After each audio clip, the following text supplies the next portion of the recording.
우리 하나님 말씀은 고린도전서 5장 9절에서 13절까지의 말씀인데요.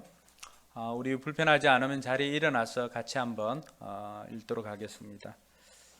불편한 분들은 자리에 앉아 있어도 됩니다. 앉아서 하셔도 되고. 같이 읽을까요? 내 편지에서 음행하는 사람들과 사귀지 말라고 여러분에게 썼습니다. 그 말은 이 세상에 음행하는 사람들이나 탐욕을 부리는 사람들이나 약탈하는 사람들이나 우상을 숭배하는 사람들과 전혀 사귀지 말라는 뜻이 아닙니다. 그러려면 여러분은 이 세상 밖으로 나가야 할 것입니다. 그러나 이제 내가 여러분에게 사귀지 말라고 쓰는 것은 신도라 하는 어떤 사람이 음행하는 사람이거나 탐욕을 부리는 사람이거나 우상을 숭배하는 사람이거나 사람을 중상하는 사람이거나 술 취하는 사람이거나 약탈하는 사람이면 그런 사람과는 함께 먹지도 말라는 말입니다. 밖에 있는 사람들을 심판하는 것이 나에게 무슨 상관이 있습니까? 여러분이 심판해야 할 사람들은 안에 있는 사람들이 아니겠습니까? 밖에 있는 사람들은 하나님께서 심판하실 것입니다. 여러분은 그 악한 사람을 여러분 가운데서 내쫓으십시오. 아멘. 네, 반가운 분들 그냥 일일이 마음 다 표현하기는 어려울 것 같고 우리 주목 인사라도 이렇게 해서 한번 인사합시다. 하늘 복 많이 받으시기 바랍니다.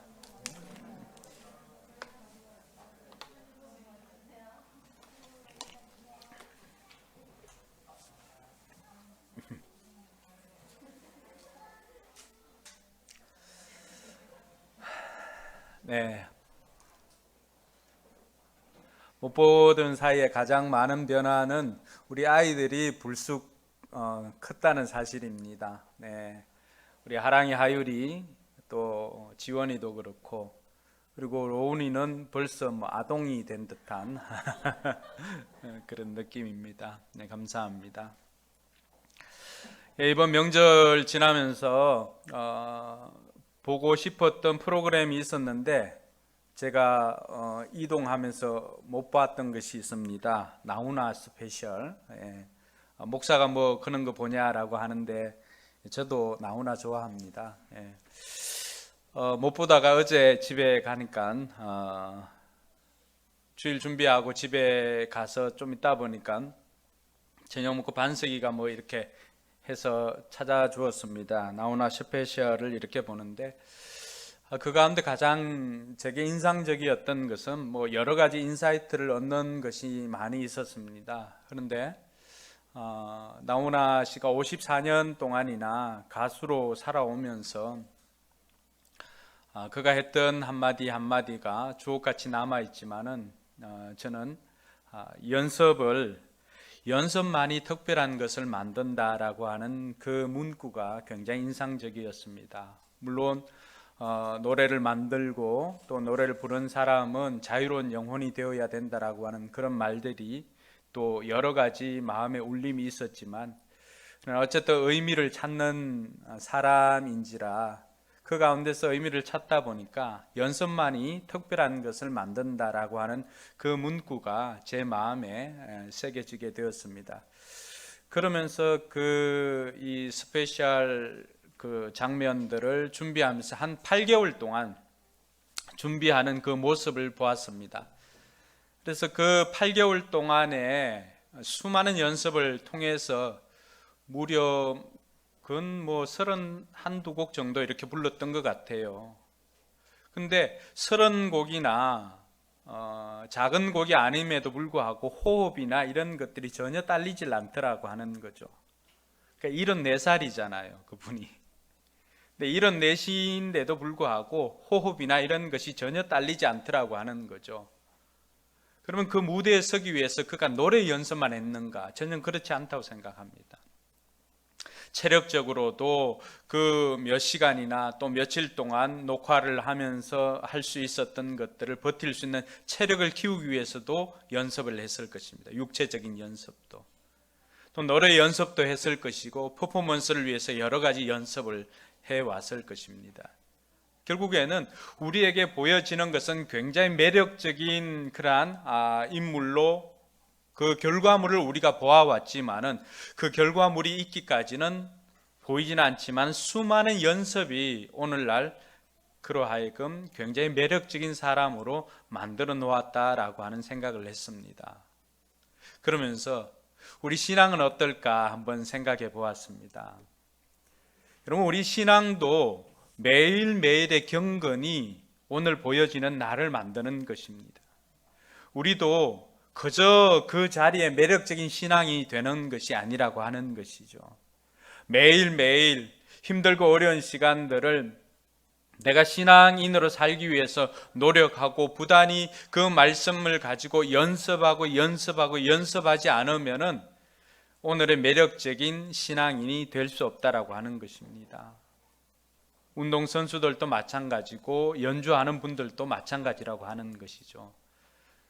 그 어느 유명한 연주가가 그런 이야기를 하지 않았습니까? 하루를 내가 연습을 쉬면은 관객들이 알아보고 뭐 이틀을 연습을 쉬면은 뭐 세상이 알아본다고 했나요?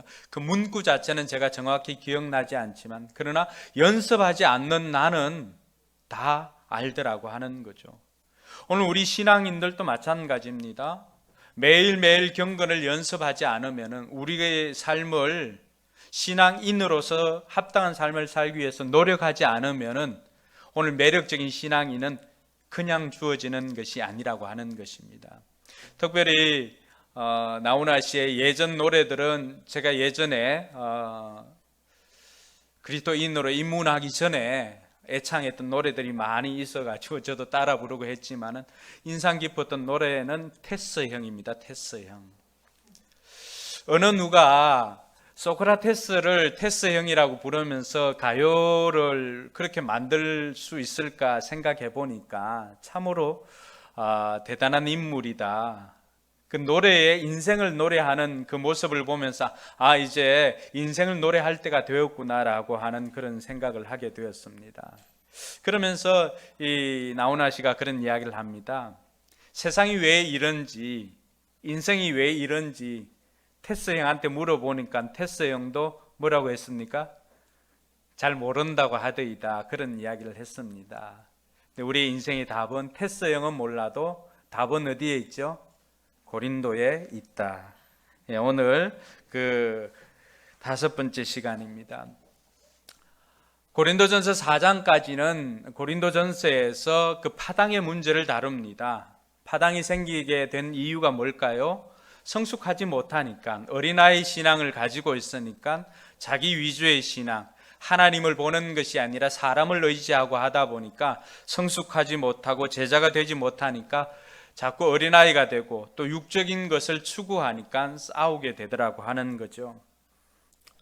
그래서 이런 사람들이 성숙한 하나님의 일꾼이 되기 위해서는 신실함을 갖추어야 하고 또 그 사람들은 은혜를 기억해야 하고 고난을 자랑하거나 또 말이 아닌 능력으로 또 성령의 능력으로 사는 삶이 되어야 된다라고 하는 것을 우리가 살펴보았습니다. 그리고 난 다음에 이제 이 고린도전서 5장에 오면은 바울이 이제 고린도에 있는 고린도 교회의 두 번째 문제를 다루는데 그 공동체를 파괴하는 죄의 문제를 다루게 됩니다. 공동체를 병들게 하고 또 사명 감당하지 못하게 하는 죄에 대해서 다루는데 그 죄는 다름 아니라 음행이라고 하는 것입니다. 음행.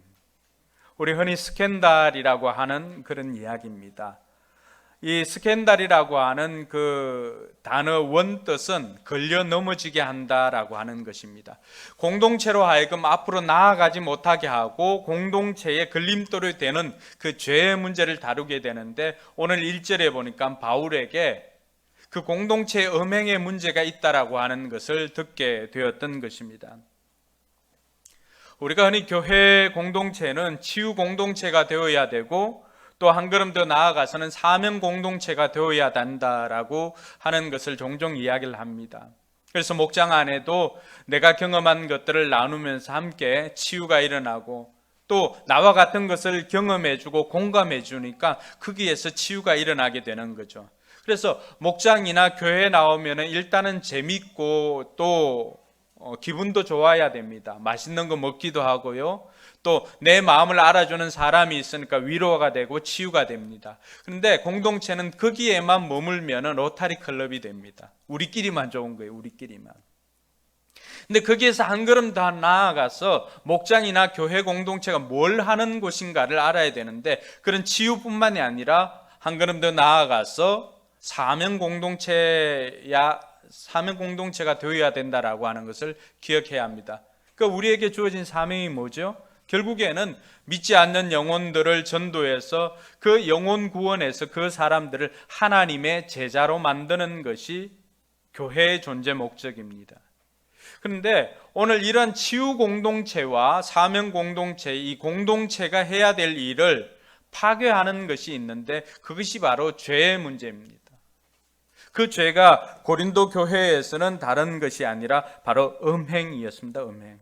오늘 1절 말씀에 보니까 여러분 가운데 음행이 있다는 소문이 들립니다. 자기 아버지의 아내를 데리고 사는 일까지 있다고 하니 그러한 음행은 이방 사람들 가운데서도 볼 수 없는 것입니다.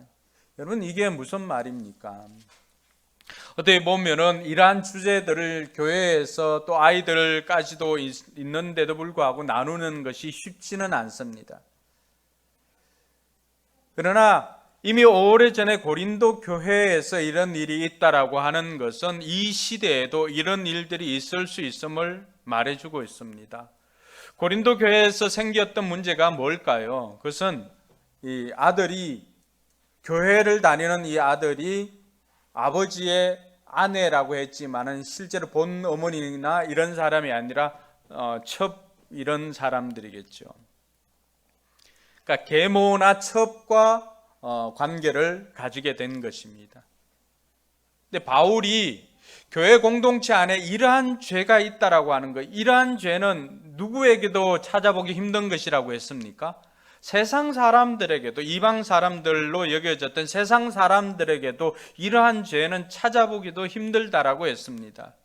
그런데 더 바울을 열받게 하고 화나게 한 것은 그러한 죄가 공동체에 있었다는 것이 아닙니다.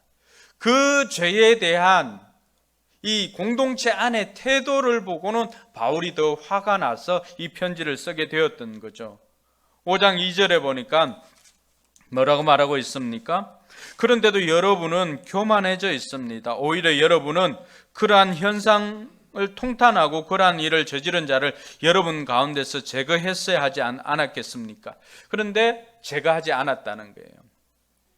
죄를 보고도 그 죄를 지었던 사람이 그 공동체 안에 버젓이 있음에도 불구하고 그러한 죄를 지었던 사람에 대해서 어떤 징계나 어떤 태도를 취하지 않고 그냥 시간이 지나면 해결해지겠지라고 생각하면서 시간을 보냈다고 하는 것입니다.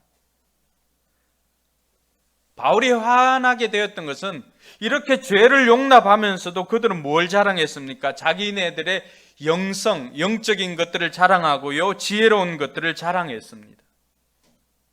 이전까지 4장까지에 보면은 바울이 주관적인 판단을 금지하라고 했는데 5장에 들어와서는 오히려 너희들에게 영적인 것들, 너희들의 영적 신앙생활을 방해하는 것이 무엇인지 제대로 판단하라고 하면서 이때는 판단할 것을 이야기를 합니다.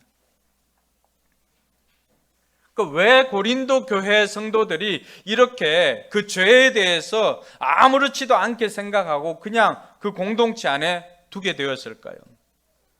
바울이 진단해 보니까 오늘 2절에 보니까 그것은 영적 교만 때문이라고 말하고 있습니다. 그런데도 여러분들은 교만해져 있습니다라고 하는 그 말에서 알 수가 있습니다.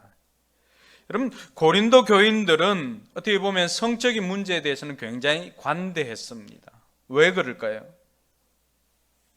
이 성적인 죄는 하나님과 특별히 우리를 분리시키는 아주 강력한 사탄의 계략입니다. 대부분의 교회나 교회 공동체나 가정 공동체, 하나님께서 세운 공동체가 몇 개예요? 가정과 교회잖아요. 근데 이 공동체를 깨기 위해서 가장 많이 사용하는 것이, 사단이 사용하는 것이 거짓말과 성적인 죄입니다. 왜 이 고린도 교회인들은 이렇게 성적인 문제에 관대했는가? 고린도 도시 자체가 성적으로 타락해 있는 도시입니다.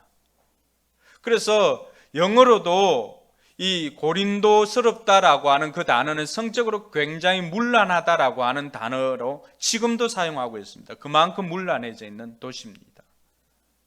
그러다 보니까 다른 것들에는 굉장히 엄할지는 모르지만 성적인 것들에 대해서는 뭐 그럴 수도 있겠지라고 생각하면서 굉장히 관대했다라고 하는 것입니다. 이게 이해가 안 되면은 저희 동네 같은 경우는 그 어부들이 많잖아요. 바닷가니까. 그러니까 이분들이 일하러 나갈 때 항상 가지고 가는 것이 있습니다. 이 뭐 노동을 하기 힘드니까 항상 이 대병이나 사업들이 소주를 가지고 나갑니다. 그리고 그런 술을 가지고 나가지 않을 경우에는 집에다가 또 동동주를 담거나 해서 술을 담아둡니다. 그 집집마다 이 술에 대해서는 뭐 아이들이 집에 담아놓은 동동주 한 잔 이렇게 먹는 거 그게 대해서도 굉장히 관대합니다. 무슨 뜻인지 알겠죠?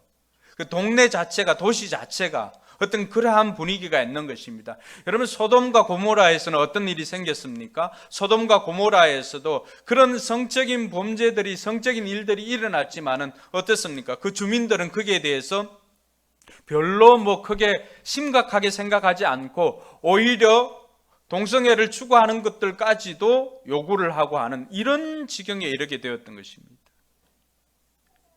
이 고린도 교회가 그 고린도라고 하는 도시에 있으면서 그러한 성적인 것들이나 이런 것들에 굉장히 관대했다라고 하는 것입니다.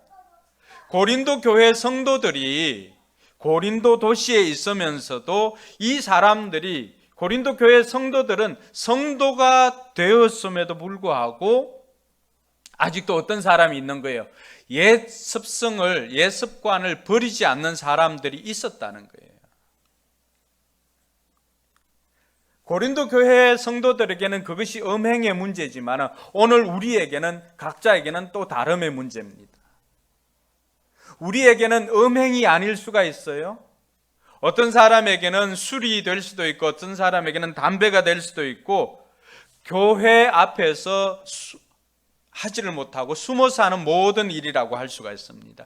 내가 성도가 되었음에도 불구하고 교회 주일날이나 교회 앞에서나 성도들 앞에서나 목회자 앞에서 하지 못하는 일, 그럼에도 불구하고 숨어서 하는 일, 이런 일들이 고린도 교회에는 음행이었고 오늘 우리 각자에게는 서로가 다르다라고 할 수가 있습니다. 그런 옛 습관을 끊어버리지 않고 여전히 성도가 되었음에도, 신자가 되었음에도 불구하고 교회 안에 가지고 있더라고 하는 거죠. 자, 오늘 이러한 문제들을 바울이 고린도 교회를 다루고 있습니다. 근데 고린도 교회는 도시 자체도 그런 문제가 있었지만은 또 거짓 교사로 말미암아서 영지주의자들이 그 사람들에게 또 잘못 가르쳐 준 것도 있습니다. 이 영지주의자들은 어떤 사람들이냐 그러면은 이 영육 이원론을 주장하고 자기네들만이 구원받는 영적 지식을 가지고 있다고 생각한 사람들입니다. 그러다 보니까 영적인 것은 아주 고귀하게 생각하지만 육적인 것에 대해서는 뭐 어떤 삶을 살아도 무방하다라고 생각하는 사람들입니다. 오늘날 이 시대에는 우리 주변에는 구원파들이 이런 생각을 가지고 있습니다. 내가 몇 날 며칠 구원을 받았으면 그 이후에는 어떤 삶을 살아도 무방하다고 생각하면서 육체적으로는 온갖 죄를 짓는 사람들이 많이 있습니다. 이런 사람들 가운데 특별히 지식인들이 굉장히 많습니다. 왜 그럴까요? 예수님을 닮아가는 그 고난이나 성화나 이런 것은 싫지만은 예수 그리스도로 말미암아 구원받는 그것에 만족해야 하면서 영적인 구원은 추구하고 있으면서 육적으로 변화되는 그 성화의 삶은 추구하지 않고 육적인 것과 영적인 것을 구별해서 살아가는 사람들이 많이 있습니다. 그러니까 그 사람들에게는 언제 몇 월 며칠 날 구원받았다는 그 사실만 중요한 것이고 나머지 삶은 아무렇게나 살아도 영향이 없다라고 하는 것입니다. 그러다 보니까 지식인들, 돈 많은 사람들이 어디로 가겠어요? 이 구원파 이단에 많이 빠져 있습니다.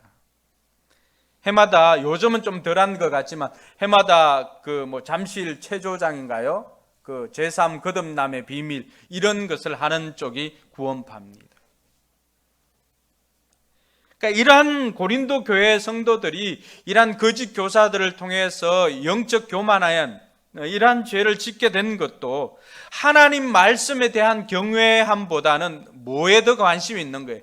세상 지식이나 철학이나 사상이나 이런 것들에 더 권위를 부여하고 있더라고 하는 거죠.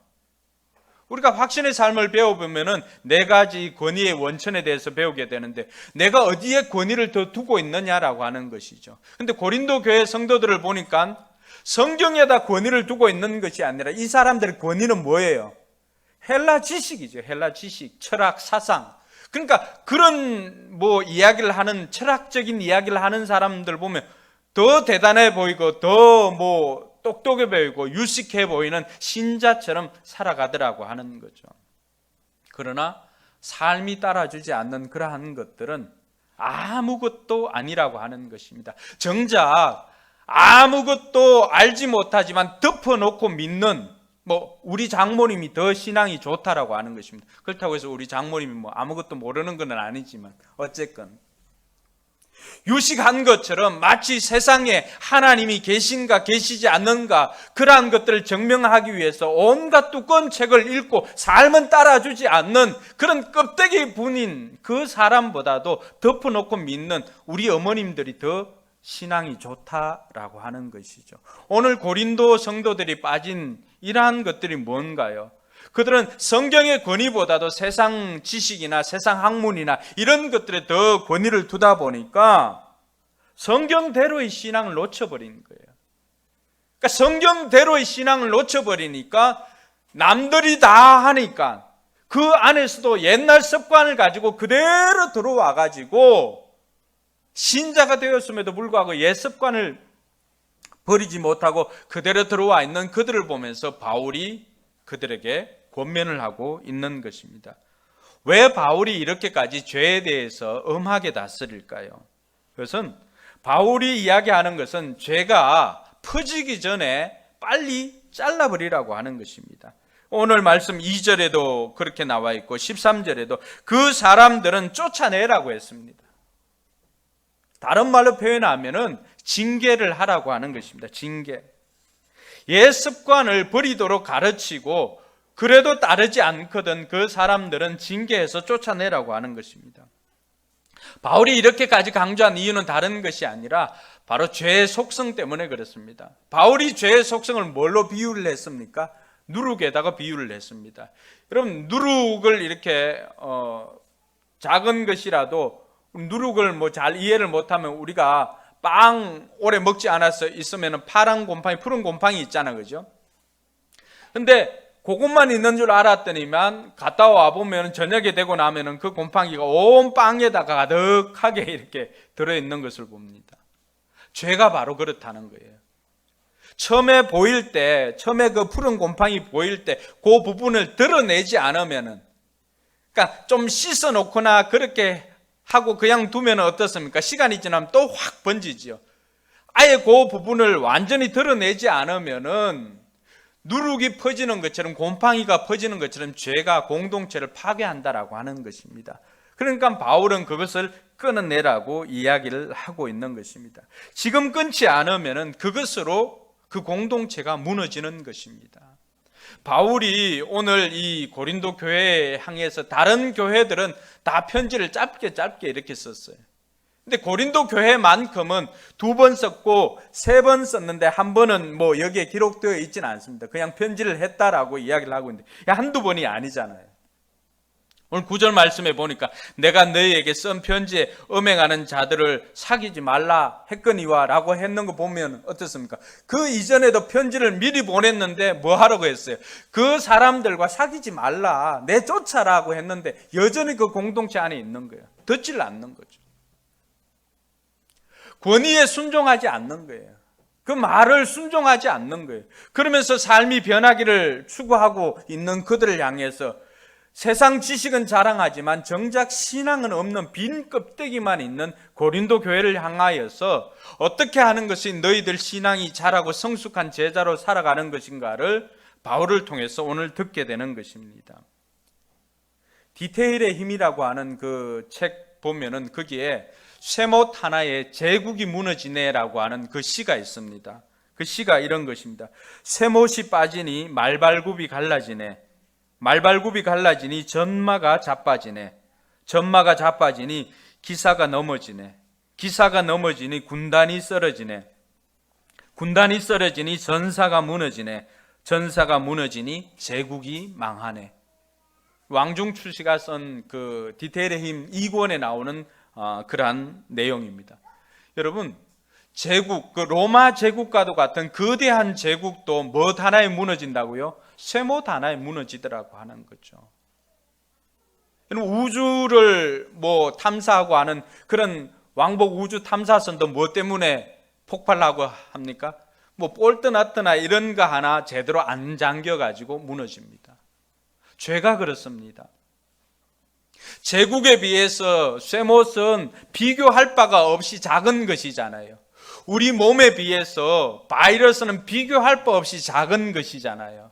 그런데 보이지 않는 그 작은 것이 우리 인생을, 우리 몸을 망가뜨리는 것처럼 죄라고 하는 그 보이지 않는 그 작은 것이 결국에는 거대한 공동체도 한순간에 무너지게 만들더라고 하는 것이죠. 그러니까 바울은 그러한 것이 확장되어져서 공동체가 무너지기 전에 좀 아픔이 있고 좀 힘들더라도 우선의 아픔이 있다 할지라도 그러한 것들을 제거하라고 하는 것이 오늘 바울이 가르쳐주고 있는 것입니다. 암도 요즘은 초기에 발견하면은 좀 더 생명을 연장할 수가 있다라고 하는 것입니다. 그런데 방치하면은 전체에 퍼져서 손을 못 대게 만든 겁니다. 성경에 보면은 종종 그러한 예들을 들어줍니다. 여러분, 이스라엘 백성들 공동체가 여리고성 무너뜨릴 때는 전체가 하나가 되었지만 그러나 아이성이라고 하는 작은 성을 공격할 때는 어떻게 되었습니까? 한 사람 아간의 범죄로 말미암아서 그 사람들에게는 오히려 이스라엘 백성들이 도망가는 꼴이 되었습니다. 사도들이 재산을 팔아서 베드로 앞에 가지고 오고 제자들이 그렇게 하니까 그것을 보고 있던 아나니아와 삽비라가 자기 논밭을 판 것을 가지고 얼마를 이렇게 숨겨두고 가지고 왔습니다. 우리 생각에는 얼마라도 건축 헌금으로 가지고 왔으면 그거 보고 받으면 되지, 교회에서 쓰면 되지라고 생각하지만, 그런데 하나님께서는 어떻게 벌했습니까?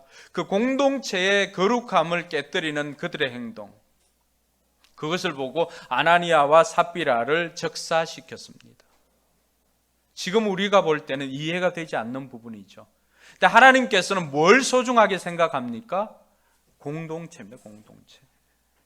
하나님께서는 교회를 얼마나 소중하게 여기는지 모릅니다. 저도 제가 화가 나는 때는 공동체를 훼손하는 행동을 하면 굉장히 화가 납니다.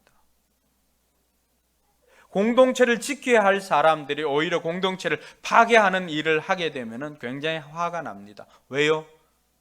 예수님께서 이 공동체를 위해서 십자가에 달려서 대신 죽어주셨는데 예수님 피로 값주고 사신 것인데 우리가 함부로 대할 때는 속상하기 그지없습니다. 바울이 오늘 이처럼 화가 난 것도 죄를 그냥 그대로 방치하게 되면, 그것을 벌하지 않으면은 결국에는 그 공동체가 무너지는 것입니다. 여러분들, 부모가 된 여러분들, 자녀들이 나쁜 행동을 하면은 그냥 왜 눈 감아주고 계속해서 눈 감아주질 않잖아요. 왜 그렇습니까? 언젠가 한 번은 굉장히 화를 내고 뭐 회초리를 들거나 이런 일이 생깁니다. 왜 그렇게 합니까? 자녀가 나쁜 행동을 한다는 것을 뻔히 알고 있으면서도 그것을 방치하게 되면은 언젠가는 그 행동들이 자식을 무너뜨리게 된다라고 하는 것을 부모는 알기 때문에 좀 마음이 아프더라도, 여러분, 자식 때리는 부모 마음이 기쁘겠어요? 부모가 스트레스 해소하기 위해서 자녀를 때립니까? 그렇지 않잖아요. 육신적으로는 맞는 자식이 더 아플는지는 모르지만 심적으로는 그 마음의 고통은 때리는 부모가 더 아픕니다. 부모가 자식을 그렇게 징계하는 것은 자식을 미워해서 그런 것이 아니죠. 오히려 자식을 잘 되기 위해서 비록 아픔이 있더라도 지금 따끔하게 혼내주어야만이 그것을 끊어버리고 바른 길로 걸어갈 수가 있기 때문에 그 길을 제공하는 것이죠. 바울이 오늘 징계하라고 했던 이유도 바로 그것입니다. 그 사람을 벌하는 것이 목적이 아니라 그 사람을 벌함으로 말미암아 그 사람에게는 회개의 기회를 주고 공동체는 건강함을 유지하게 하기 위함이다라고 하는 것을 알 수가 있습니다. 죄를 짓는다고 다 징계하는 것은 아닙니다. 오늘 12절에 보니까 불신자들은 아예 죄 가운데 사는 것입니다. 우리가 그들을 징계할 필요가 없습니다. 밖에 있는 사람들을 심판하는 것이 나에게 무슨 상관이 있습니까? 라고 하지 않습니까? 그것은 밖에 있는 사람들은 밖의 세상의 법을 따릅니다. 하나님께서 그 사람들 다 벌합니다. 그런데 오늘 징계하는 사람들은 어떤 사람들입니까? 공동체 안에 있는 사람들입니다. 공동체 안에 일단은 예수를 믿고 교회에 나온 사람들입니다. 교회에 나와서 하나님의 자녀가 되었음에도 불구하고 여전히 옛 습관을 끊어버리지 못하고 또 끊을 생각도 하지 않고 계속해서 고집 부리면서 옛 습관을 고수하는 그 사람들에게 하나님께서는 징계하라고 하는 것이죠. 그냥 우리 VIP들이 그 사람들이 범죄했다고 그 사람들이 죄 좀 지었다고 해가지고 그 사람들을 우리가 막아서는 안 됩니다. 교회는 어떤 곳입니까? 교회는 그런 세상에서 아픔이나 죄나 이런 것들을 가지고 들어오는 병원과도 같은 곳입니다. 일단은 들어와서 하나님의 자녀가 된 다음부터는 자녀답게 살기 위해서 노력하는 것이지 애초에 그 사람들을 막는 것이 아니라고 하는 것이죠. 자, 이러한 것들도 오늘 바울을 통해서 우리가 알 수 있는 것은 징계도 어떤 과정이 있습니다.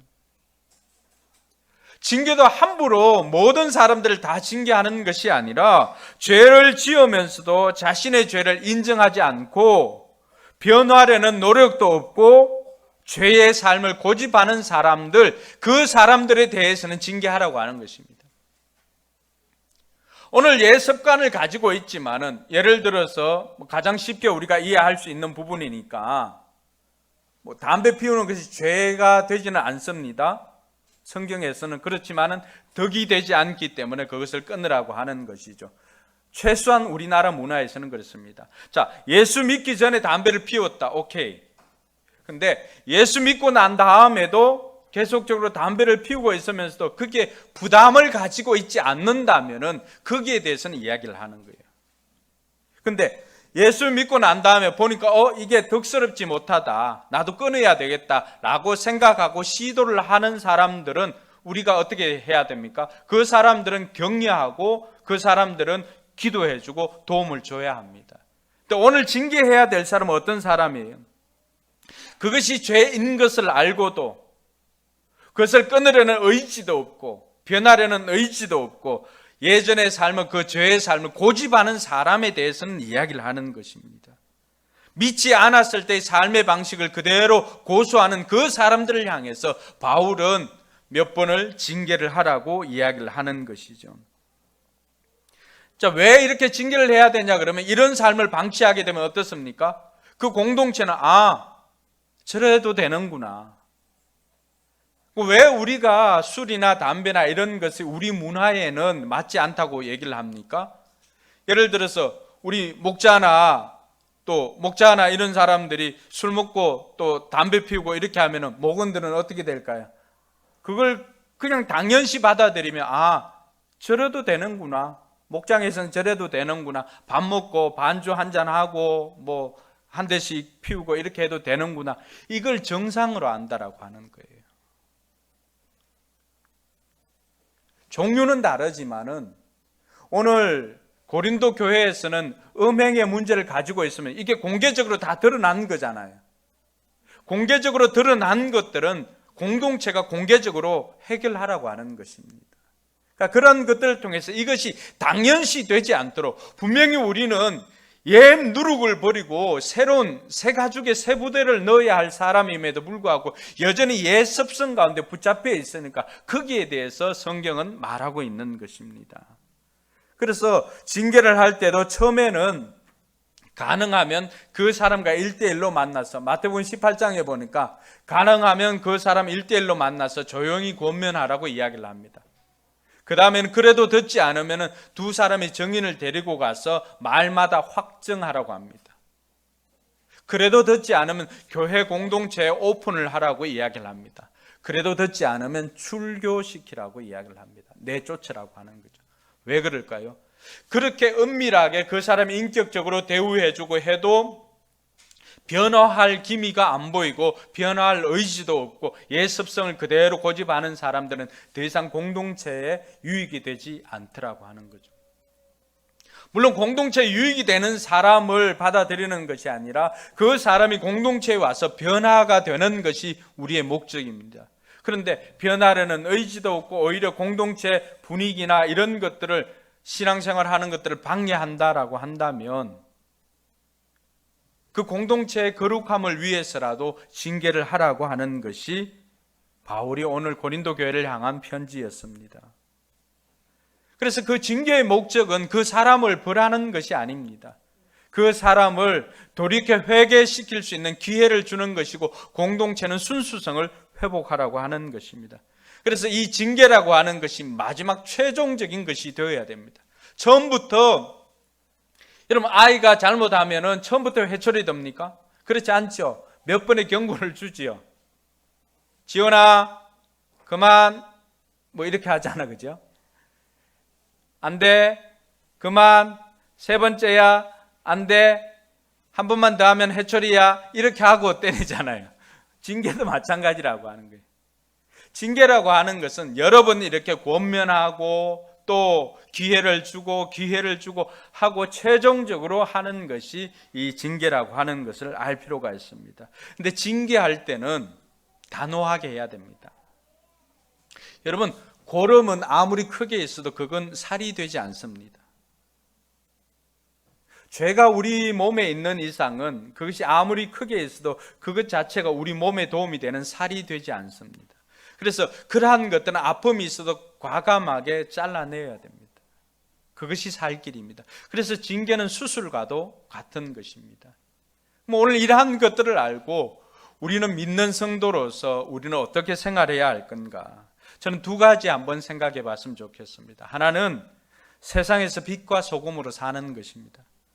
오늘 말씀해 보니까 10절에 보니까 바울이 고린도 교회 성도들을 향해서 답을 제시해 주는 것은 이 세상에서 엄행하는 사람들이나 또 탐욕을 부리는 사람들이나 약탈하는 사람들이나 우상을 숭배하는 사람들과 전혀 사귀지 말라는 뜻은 아닙니다.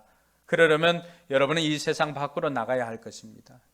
여러분, 죄가 있다고 해서 우리가 이 세상을 떠나서는 안 된다고 하는 것입니다. 우리에게 출가하라고 하는 것이 아닙니다. 우리가 정작 영향력 있게 살아야 할 곳은 어디라고 말하는 것이죠? 세상입니다, 세상. 그래서 예수님께서 우리에게 뭐라고 말합니까? 우리의 정체성을 말할 때 너희는 세상의 소금이다, 너희는 세상의 빛이다 라고 이야기를 해줍니다. 이것이 힘들다고 다 떠나면 어떻게 됩니까? 출가하는 것이죠. 수도원에 들어가서 우리가 신앙생활하는 것이 아니지 않아요.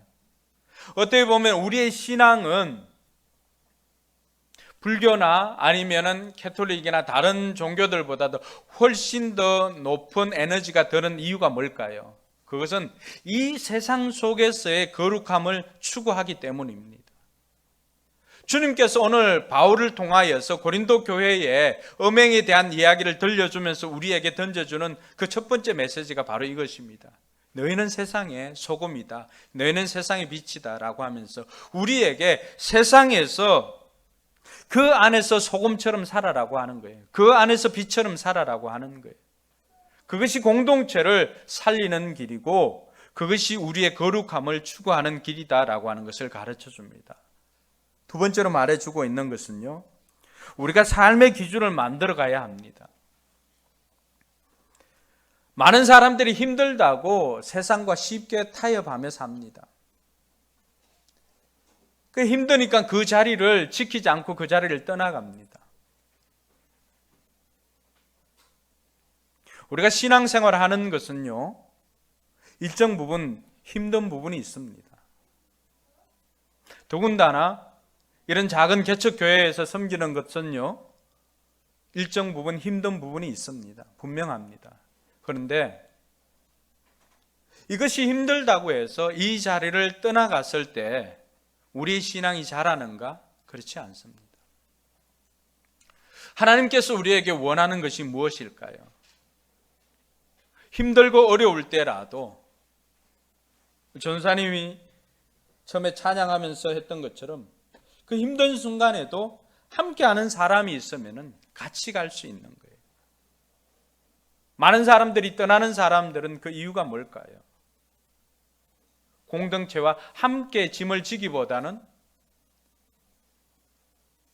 어떻게 보면은 자기들이 살 길을 찾아 나가는 거예요. 근데 그것이 옳은 길인가? 결과가 그렇지 않습니다. 하나님께서 오늘 우리에게 들려주는 것은 힘들어도 그 자리를 지키면서 그 안에서 빛과 소금으로 살아라고 하는 것입니다.